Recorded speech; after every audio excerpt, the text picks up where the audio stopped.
السلام عليكم. لا تنسوا الاعجاب بالفيديو والاشتراك في القناة تشجيعا لنا لنستمر بنشر المزيد ان شاء الله.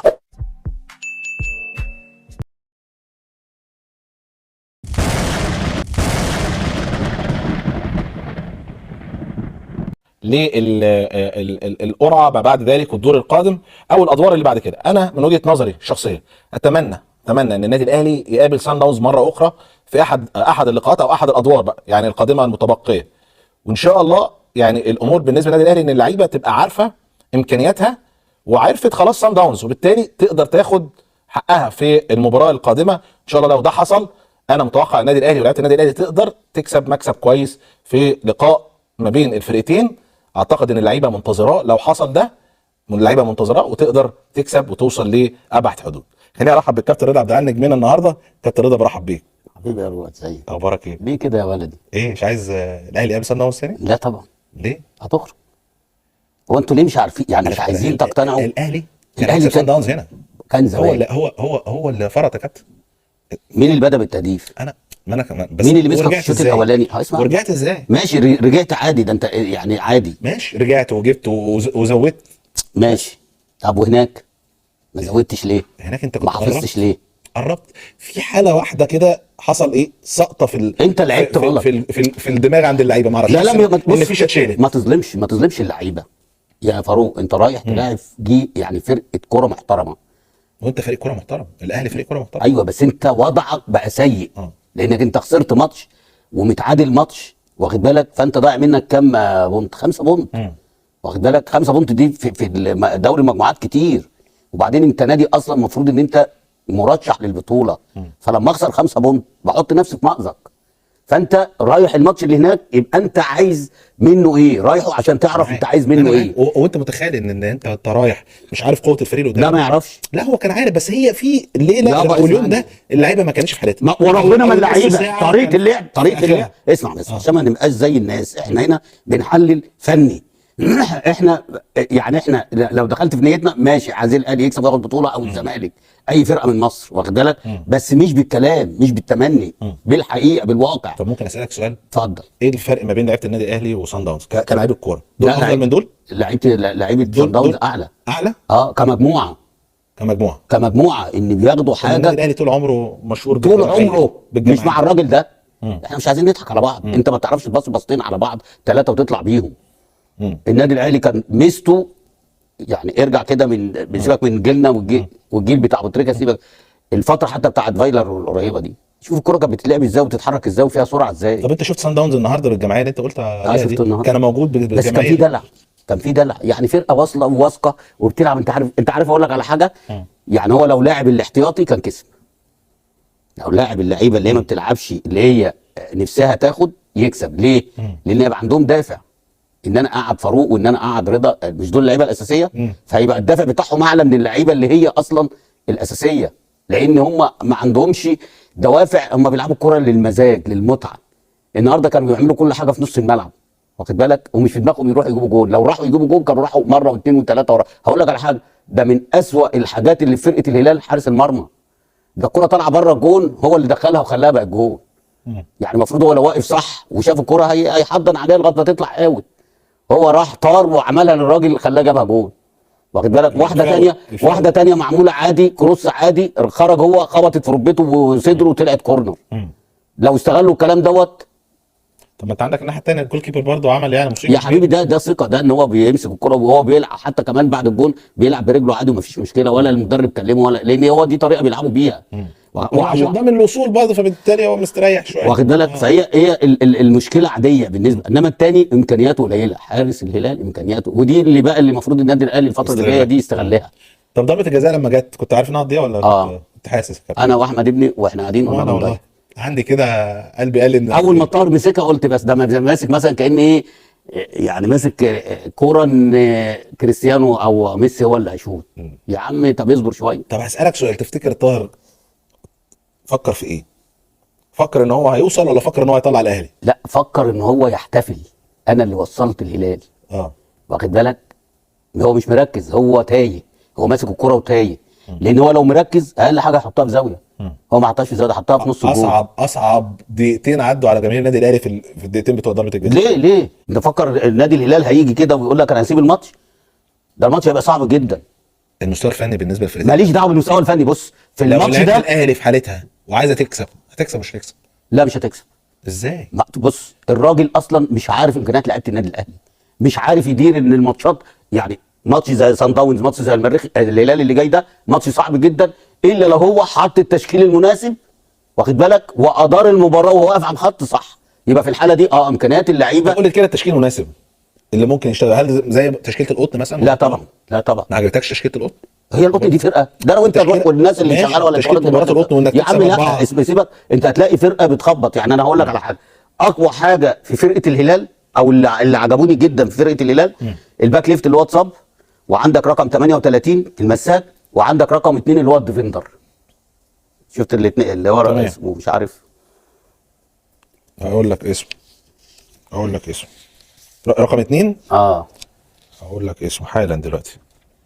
كمل يا كابتن قبل ما اقول لك اسمه. واخد بالك، دولت هم اميز لعيبه في فرقه الهلال. اضعف خط في فرقه الهلال اللي هو الباك رايت، والمساك اللي جنب اللي هو محمد احمد ده اللي لعب النهارده ده، هو لعيب كويس بس مندفع متهور، يعني ممكن يطرد. انما اللي واقف على رجله صح 38 رقم 38 المساك، واخد بالك، والديفندر اللي هو 2، والباك ليفت اللي هو اتصاب وخرج، وبعد كده كله عادي. فانت هتيجي تلاقي فرقه لو وقفت لك زي ما وقفت النهارده لسان داونز الشوط الاولاني هتتعبك. عثمان ضيوف يا كابتن. رقم 2 عثمان ضيوف رقم 2. ما اعرفش اسمه بس عجبني، لان كل كره بيقاتل عليها، وكل كره يعني هو ده الديفندر اللي ايه، اللي تحس بيه ان هو ما بيبطلش جري، واخد بالك. فانت هتيجي تلاقي اي فرقه منظمه بتيجي قدام الاهلي والزمالك بتتعبك. فدول هيبقوا منظمين ومش هيفرطوا في الحته، لان التعادل في صالحهم. التعادل يصعدهم. فانت هنا بقى لازم المعلم بتاعنا لازم يبقى قاري الملعب صح، وحاطط التشكيل صح، والتغيير يبقى صح. عثمان ضيوف ده كابتن من السنغال، ده رقم 38 واللي انت بتتكلم عليه. ورقم 2 ابو عقله، ده لاعب خط ايوه وسط. ابو عقله عبد الله. ابو عقله، هما الاثنين دولت والباك ليفت اللي خرج مصاب النهارده، دولت احسن ثلاثه في فرقه الهلال. انما اضعف حاجه في الفرقه دي كلها ابو ال20 ده ولا ال20 ده، ابو 20 ابو 20 الحارس المرمى. ده النهارده الكره طالعه بره دخلها جوه الملعب. حتى هو المعلق اتكلم على دي. ده هي واضحه. يعني انت المفروض حارس المرمى بيعمل ايه؟ بيأمن على القائم ويسيبها تطلع. طيب وده اللي انا بقوله، ان الامكانيات اللي ما بين لو انت الفرقتين، استغليت الاهلي لو لعب بقى مع جمهور يخش بعدد كبير، لو والله انت يبقى سهل. استغليت وحطيت الراجل المناسب في الماتش ده هتكسب. انما هو ده انت يعني بيقعد يغير حاجات كده تجننك. يعني انت رايح تلاعب صن داونز هناك، حاطط لي الكندوزي وحاطط لي طاهر محمد طاهر، ده عبء على الفرقه. فكره متفقين. لا الانديه كلها، لا الانديه كلها. يا عم اسكت يا عم، ده في لعيبه بتلعب في الزمالك المفروض تبطل بقى لها 4 سنين. عشان عواطف. طبعا، امال عشان ايه؟ مين يا كابتن؟ شاديه. مين؟ لا يعني في لعيبه ادت وعملت، بس المفروض خلاص بقى، يعني كل الاحترام ليهم وكل التقدير. لا يعني مين يعني؟ مش شيكابالا مثلا؟ لا شيكابالا ده وضع خاص. امال مين في الزمالك ممكن نقول ان هو يعني عبد الشافي. وعبد الشافي وحش؟ مش وحش. آه. بس انا عايز ابني تيم. تيم ما جديد. انت رحت جبت عمر جابر ما ده بقى من الكوارث اللي احنا هنتكلم عليها. طيب هنروح عليها. بلاش نتنرفز. ده انت اول تبقى تصنف ده يا راجل، ده فضيحه اقسم بجلاله الله. ده الناس اللي جابته ده انا اتفاجئت ان هو كمان، انا مفكر ان هو جاي فري، هو والمعلم التاني اللي بيجري غلط. مين؟ دونجا من بيراميدز. انا مفكر ان هم جايين فري. ده اتفاجئت ان هم جايين ب 40 مليون جنيه. ده غير الفلوس اللي هياخدوها. انا ما ببصش للفلوس اللي انت كنت هياخدوها. عايز لعيبه تيجي ببلاش؟ انا مفكر ان هم جايين ببلاش. ببلاش يا كابتن. يابا في السوق دلوقتي حد بيجي ببلاش؟ حبيب قلبي، انا هروح اجيب 2 مبطلين ما بيلعبوش في فرقتهم ادفع فيهم 40 مليون؟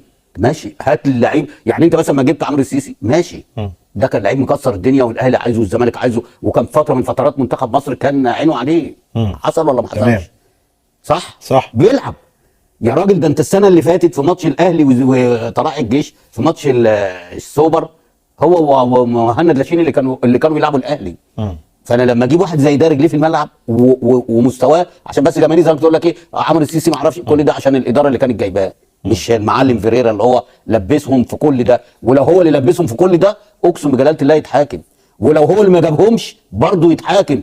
ازاي انت تجيب صفقات زي دي وتلاعبها اساسيه عندك؟ طيب انا عندي قصه لفريرا، لان بعد الماتش هنتكلم عن ماتش الزمالك وما بعد ماتش بلوزداد امبارح. انا بس عايز يعني انت بتتكلم ان انت ما كنتش عندك علم ان الدفع فيهم فلوس. اقسم بالله ما اعرف الا امبارح لما عرفت ان هم اتدفعوا فيهم 40 مليون وربنا الاثنين ما يجوا ب 40 جنيه والمصحف ما جابهم ب 40 وهقول لك على حاجه، ده هم يدفعوا فلوس عشان يلعبوا نادي الزمالك. حق ربنا بقى. انت عايز تلعب زي ما انت عمال تقول لي ايه الفانيلا والبس فانيله الزمالك والكلام ده، تعالى انت معاك كام في البنك؟ ال 3 مليون هناخد منك 2 ونص وخلي النص ليك. في كده في الكوره؟ مفيش كده في الكوره يا حبيبي انت المفروض يبقى في كده في الكوره. ما انا هدفع فيك فلوس وهدفع فيك دم قلبي. ايمن حفني تقريبا ما جه ما خدش فلوس. ما برضه ما قارنش. ايمن حفني ده جه في وقت من الاوقات واخد بالك ما كانش في نادي الزمالك. انا قصدي ان انت بتقول انا عايز العب في نادي الزمالك وابطل في نادي الزمالك وابقى لا دي حاجه دي حاجه ده لعيب محترم طبعا وما خدش واخد بالك. هي المشكله مش في كده، المشكله انا عايز اجيب لعيب يفيدني يا فاروق. اما ادفع فلوس ادفع يعني انت لما جبت ساسي وجبت بن شرقي ضربنا لكم تعظيم سلام. حصل ولا ما حصلش؟ تمام. وقعدنا نشيد ونقول انا ادفع يا عم مش 20 مليون ادفع 100 مليون بس اجيب لعيب يفيدني. ما عنديش انا وانا هدفع من جيبي، بس عايز انا لنادي الزمالك او النادي الاهلي اللعيب اللي يجي يرفع لي من مستوى الفرقه، يضيف للفرقه واخد بالك. لان ده لما هيضيف هيخلي التنابله اللي جنبه يلعبوا ويشدوا. ما انت جبته مثلا ديفندر وانا عندي 3، ايه اللي هيحصل؟ كله هيموت نفسه عشان يلعب عشان ان ياخد مكان في الفرقه، صح. يبقى ده تنافس. يبقى انت كده بتعمل تنافس. يبقى انت جايب المحترف ده عشان يعلم شويه اللي عندي اللي هم الموظفين واخد بالك. سواء بقى في نص الملعب في الديفنس على الاطراف فرود تحت الفرود واخد بالك. فانت بتجيب اللي هو يفيدك انت. يعني انا مثلا استغربت ان خلاص الشريف بالرغم من اداؤه في الماتشات اللي فاتت ان هو قعد امبارح. قعد ليه؟ انت عارف الدنيا كانت هتسن سكاكين على الراجل لو كهربا ما كانش قاعد عشان محمد شريف. طبعا. لان الراجل لعب لك نص طايم ولا طايم في ماتش صن داونز وجاب لك جول. انت عايز منه ايه؟ جاب جول، فالمفروض ما يقعدش الماتش اللي بعديه. بس توفيق كهربا هو اللي خلى الناس سكتت وما اتكلمتش. فكره توليفه كهربا ان هو ينزل ويجيب اهداف خلاص بقى بتخلي الراجل هو ده. ما هي هو ده اللي بيعرف يجيب جول. هي فتره ومش هتدوم. خد مني انا بالنسبه لكهربا ولا يعني بالنسبه للشكل الخاص. لا بالنسبه لكهربا لان اول ما يتحل مشكلته تعالى قابلني لو جاب جول. ليه الراجل؟ ما انا بقول لك اهو. انت قصدك يعني ان هو هيهدى شويه يعني؟ مش هيهدى بقى، هو خلاص هو ربنا واقف معاه دلوقتي عشان الازمه بتاعته. بعد كده انت اول واحد هتقول لك لا كهربا يقعد عشان ما بقاش يهدف. هي المكنه شغاله دلوقتي عشان ربنا له حكمه في كده. طبعا هو ربنا ليه حكمه في كل حاجه، بس برضه الولد بيجتهد ومركز. يا عم اسمع الكلام. ايوه يا كابتن لعيب كوره يعني، ما كلنا بنمر بامور صعبه وبالتالي في توفيق ربنا بيجي لنا، لكن احنا بنجتهد. ونعمه مش بالشكل ده. انت كده لازم تحسها وتعرفها ان ربنا واقف معاه عشان في دعوات امه بتدعي له بجد، ابوه بيدعي له بجد. بس الدعوات هو الراجل ما بيجتهدش يعني في لا ما بيجتهدش، ده كوره تحت رجله بيجيبها. كوره حمدي فتحي بيعملها له في ماتش الزمالك بيحطها. مش ان هو بيجتهد بقى واقف مكان صح بيجري في يمسك ويعمل كده ويعمل كده، يبقى كده بيجتهد يحطها كده من بره ال 18 في على كده اي حد بيجي يجيب جول زي هالاند كده الثلاث من 5 اللي جابهم في الماتش اللي فات. انت عارف انه جاب 5 ما شفتوش 3 جوال بقى. ايه الكوره بتجي له كده يروح حاططها. لا ماشي. بص ده اللي كان بيعاني. بص كده هالاند وحش. لا مش وحش بس ده اللي كان بيعاني منه مانشستر سيتي السنين اللي فاتت. ان هو يروح للجون ويعمل كل حاجه وما فيش حد واحد بيخلص. فهو جاب ده عشان واقف في المكان الصح. طيب قبل ما اروح للزمالك لان لازم نتكلم عن الزمالك طبعا. لازم كولر الامور بالنسبه له هتختلف ان شاء الله بعد الصعود، وهو طبعا لازم هيتحسب له لو صعد هتتحسب ان هو رجع مره اخرى الى الطريق الصحيح. هو اللي رجع ده من عند ربنا. انت هتلزقوها فيه ليه؟ ما بطلوا بقى الكلام. ما انتوا اللي ضيعتوا اصلا النادي الاهلي السنه دي. ده في حته ثانيه وده في حته ثالثه. لو النادي الاهلي ده بيلعب في كاس عالم يا عم، مش فاكر المحادثه اللي بيني وبينك؟ لا في ناس كتيره مش عايزه يعني ما بتروحش وعمال تغيظ يعني فيا وتغيظ في جماهير الزمالك. انا ولا انت هتخليني اقسم بالله ده حصل. ده حصل. انت دلوقتي كنا بنتكلم ده انت لسه بتقول في ناس مش عارفه تروح. انا بتكلم ما هو ده حقيقي، مش بتكلم على لا مش حقيقي طبعا. انا بتكلم بره مصر وغير يعني في افريقيا وفي اسيا مش عارفين يروحوا كاس عالم. انت تقول لي اعتذر؟ ما دي برضو غريبه يا كابتن. انا بقول لك طالما في تلاحم اعتذر لان انت مش هتاخد كاس عالم للانديه. خلاص دي وجهه نظر. الكلام يا جدعان. وانا هو انا مثلا يعني بقول حاجه، انا بقول لك فكر. تمام. الزمالك وكما توقعت يا كابتن رضا خروج نادي الزمالك بسبب ما حدث في الفتره اللي فاتت من دوري ابطال. انت كنت متوقع والدوري والكاس انت كنت والسوبر. بتقع. ماشي نديك حقك. والسوبر السعودي. انا مش قلت لك الزمالك مش هياخد السنه دي بطوله وكبيره هيبقى مش هيخش المربع الذهبي. هو دلوقتي في المركز الكام الزمالك؟ خامس. لو شد المقاولين شويه وشد الاتحاد شويه وشد مين تاني؟ عندك فيوتشر وبيراميدز. لا، الفرق اللي تحت. اللي تحت انا ماليش دعوه باللي فوق بقى، اللي شرخ. هقول لك حالا دلوقتي اهو. عندك المقاولين والمصري وفاركو. يعني المقاولين كام بونت؟ المقاولين 32، مصري 28. المصري ماتشين بالظبط وهيعدي، وسموحه ماتشين بالظبط وهيعدي، وفاركو ماتشين بالظبط وهيعدي. طب والله وغزل المحله نفس الوضع برضه. واخد بالك؟ وغزل المحل يعني انت فاهم، يعني انت ممكن تلاقي الزمالك الثامن او التاسع، بس بشرط يقعد فيريرا يكمل لاخر الموسم. تفتكر ممكن يقعد؟ هيقعد. هو مين هيمشيه دلوقتي؟ هو في اجتماع بكره مجلس اداره، يعني هيناقش اسباب الهزيمه اللي حصلت امبارح. سيبك من الاونطه دي، المستشار موجود. محدش هياخد قرار غيره، يمشي او يقعد. فلما يرجع بقى بالسلامه يبقى ياخد قرار. دي حاجه. تاني حاجه، الكلام المغلوط اللي كان بيجي لي اقسم بالله ده كلام كان مغلوط. يعني مثلا ايه؟ ان فيريرا الحاكم بامره، هو اللي بيجيب اللعيبه وهو اللي بيمشي اللعيبه. احنا كنا عايزين نقعد فلان فهو مشاه. مغلوط؟ ده مغلوط؟ كان مغلوط طبعا. امال مين بيجيب يا كابتن ومين اللي بيودي؟ لا ما خلاص كده بقى، كده بانت سداح مداح. الاداره يعني؟ الامير رقم واحد وبعد كده الاداره بقى، على الكلام اللي انا بص. ما انا لغايه امبارح انا قلت لك ايه، انا مفكر انت كنت فاكر ان دول جايين فري دونجا وعمر جابر. وحتى لو جايين فري انا ابص على مستواهم، دول ما كانوش بيلعبوا في بيراميدز. امال الكلام ان الراجل ده كان عايز عمر جابر عشان عنده طريقه لعب معينه هو بينفذها عمر جابر. ايوه، ما ده الكلام اللي هو قاله. بس ماشي، هو عايزه. ما عنديش مشكله. بس ما ادفعش فيه المبلغ ده. طب انا مدير فني قال انا عايز لعيب، عنه ما يغور في داهيه يمشي. انا لعيب ما بيلعبش، اسمعني، لعيب ما بيلعبش ده. بس انا ايه، مش بن شرقي، مش ساسي، مش فيرود مثلا جايب لي 40 جون عشان اقول لك لا انا عايز ده. ماشي، اللعيب ده ما عملش اوفر يا عم فاروق. ده واخد بيقول لك مدفوع فيه 20 مليون، ما عملش اوفر حتى يعني يطفي نار جماهير الزمالك. هو دلوقتي انت جايبه، هو بيقول ان انا جايبه عشان هينفذ لي طريقه لعب اللي هو ايه، ان هيجي من ورا ويعمل كروس وحد يجيب جول. ممكن يبقى حاجه تانية غير، ما هو مش كروس بس، هو مش جايبه عشان كروس واحد، مش جايبه عشان يعني يرفع اوفر بس. عشان ايه؟ عشان كل الاجوان اللي تخش يرفع ايده بس في نادي الزمالك. ايه يا عم فاروق؟ لا هو قال، واخد بالك؟ تمام. انا بقى كلاجنة الكوره او المشرف العام، لا هاجي اقعد معاه اقول له تعالى، الراجل ده ما بيلعبش اساسي، وبعدين ده هيجي ب 20 مليون، ده غير اللي هو هياخده. يعني ده 20 مليون بسم الله الرحمن الرحيم كده للنادي، ده غير هو كمان هيقعد 3 سنين، قعدوا 3 سنين. يا عم قول في 10 ب 30 مليون و20 مليون 50 مليون. طب ما انت اصلا ممضوع. قصدك دونجا وعمر 100 مليون مثلا. ايوه ما الاثنين 100 مليون صح. واخد بالك؟ وانت بتقول لي عندي ازمه والاستاذ ممدوح عباس حاجز عليك ب 60 مليون ولا 70 مليون ولا 100 مليون. طب انا كنت ضحيت بدول ما جبتهمش ووفرت وصرفت بقى على صفقات تفيد بجد. دي رقم واحد. رقم الناشئين اللي طلع لك سيد نيمار وطلع لك يوسف اسامه نبيه، يعني اجدد مع دول. ده انت الفتره اللي جايه في 2 هيمشوا وهيروحوا النادي الاهلي. سيف فاروق. سيف فاروق. هو كلام يا كابتن، مش كلام، اسمع الكلام. دق عليهم دلوقتي، هم لعيبه كويسه. هم لا يا راجل، ده انا استغربت الماتش الاخير ان سيف قاعد احتياطي. انت عايز تكسب يابا، انت عايز تكسب، انت لاعب بديل ليك عن المكسب. افتح ما انت دافعت ولما عملت تغييراتك خسرت.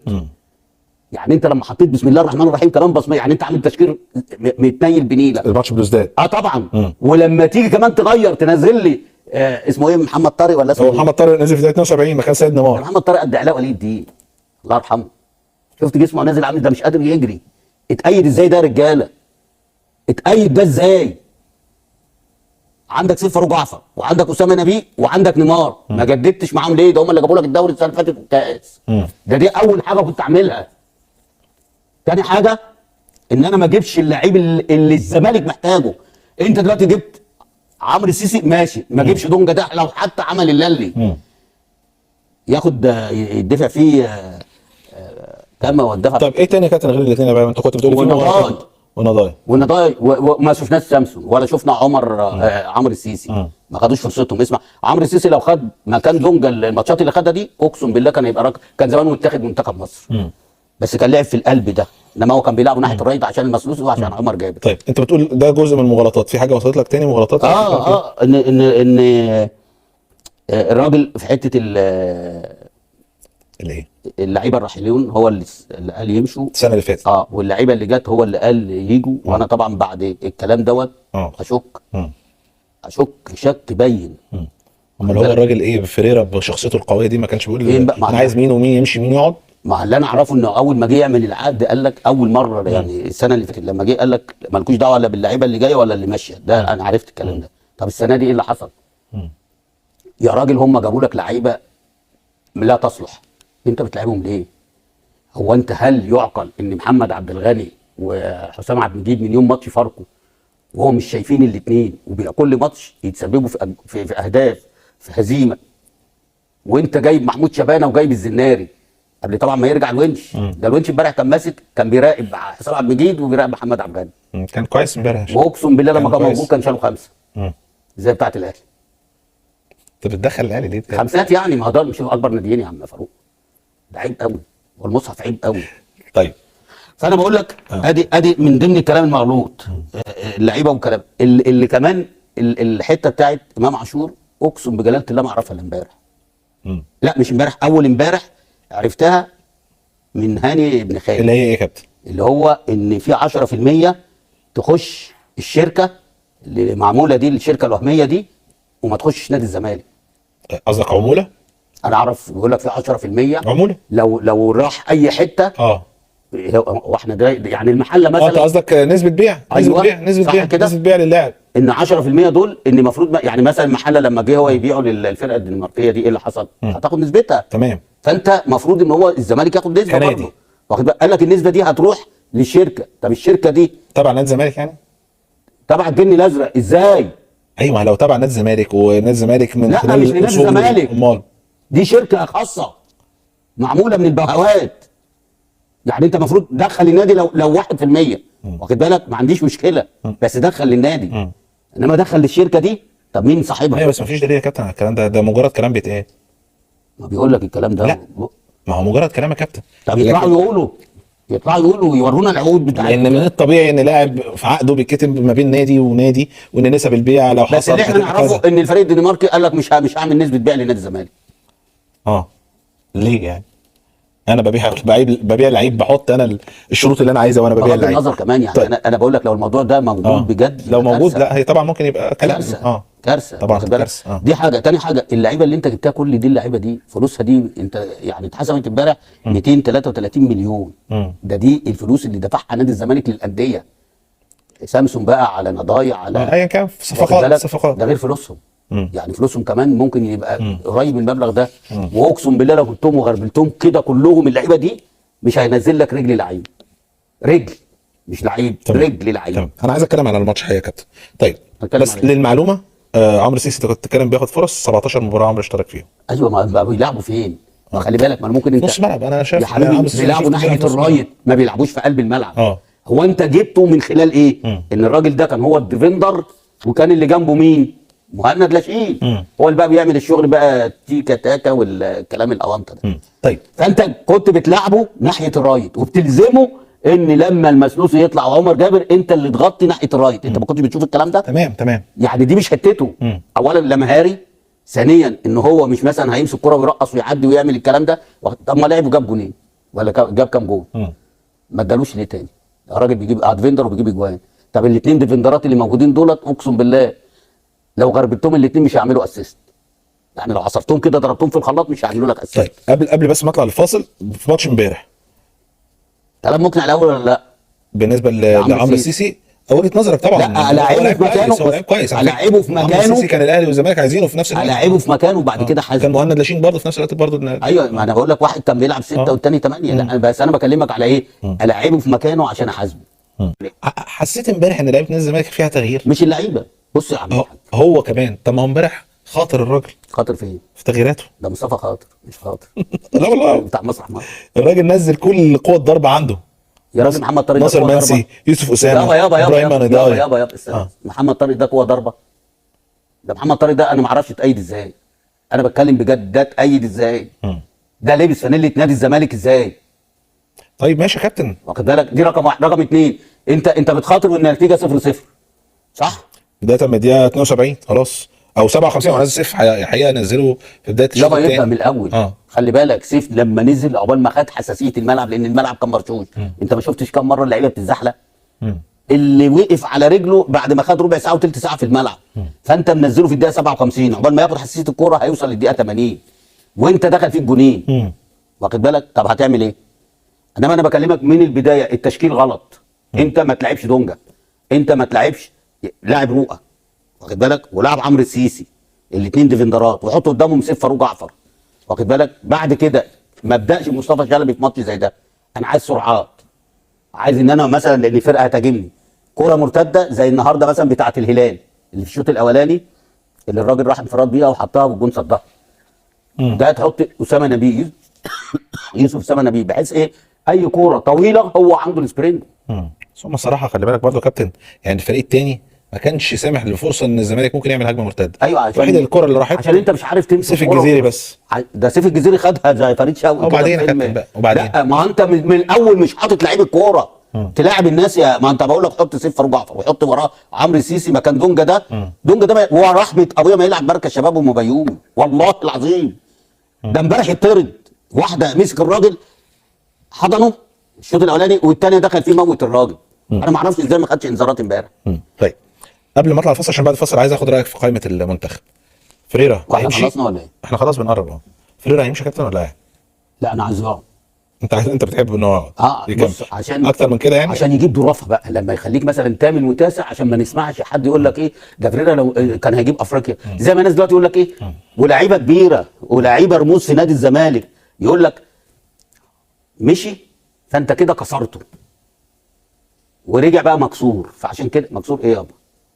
هو مين اللي كانت مشاه؟ النتائج سيئه جدا جدا. هو ما حدش بص، هو انت من يوم ماتش اسوان في شهر واحد حد ضربه على ايده ان هو يخسر اسوان يتعالج الداخليه انهيار غريب من بدايه السنه الجديده للزمالك عشان مفلس. هو كان ما احنا كنا بنقول السنه اللي فاتت كده مش انا بيبقى كسبان وانت تقول لي بس الراجل كسب. كنت بقول لك ايه؟ صح. ضيع شخصيه نادي الزمالك ضيع هويه نادي الزمالك. بص هو النادي الاهلي الفتره الاخيره فقد ايه؟ اهم ميزه كانت عنده الدقيقه 90 صح. ليه؟ من موسيماني وبعد كده سواريز وبعد كده الراجل ده تمام. انما النادي الاهلي مع اي حد الدقيقه 90 دي تيجي طبعا اقسم بالله ماتش جديد كله بيخاف. طيب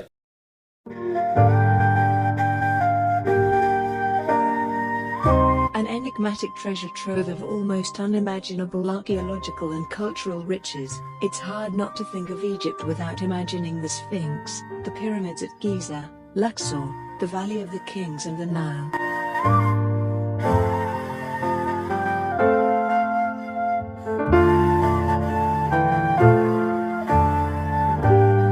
As well as being the world's largest open-air museum, Egypt also offers a slew of luxurious Red Sea resorts, many within reach of spectacular snorkeling, diving and windsurfing.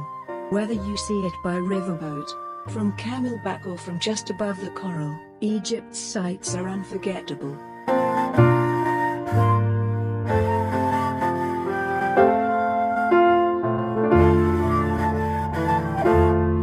Cairo's an ancient city that also happens to be a modern metropolis. It's one of the biggest cities in the Middle East and has the traffic and noise issues to prove it. But as long as you're not looking for solitude, Cairo, the city of the thousand men.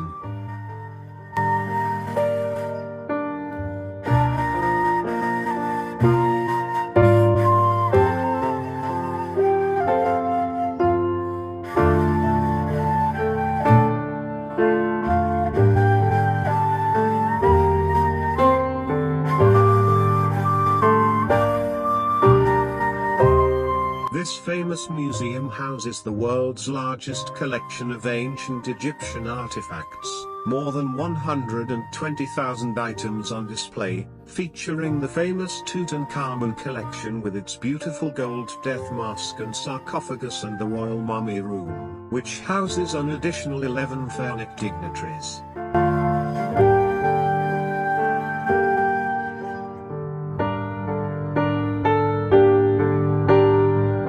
The architect of the building was selected through an international competition in 1895, which was the first of its kind, and was won by the French architect, Marcel Dournian.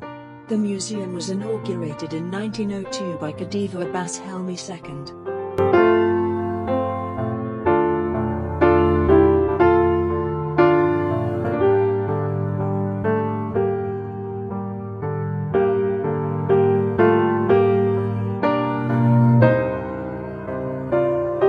Egyptian Museum is the oldest archaeological museum in the Middle East, and houses the largest collection of pharaonic antiquities in the world.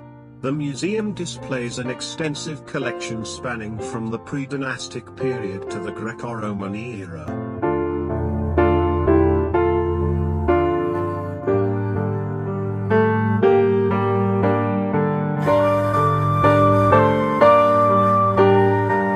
And has become a historic landmark in downtown Cairo, and home to some of the world's most magnificent ancient masterpieces.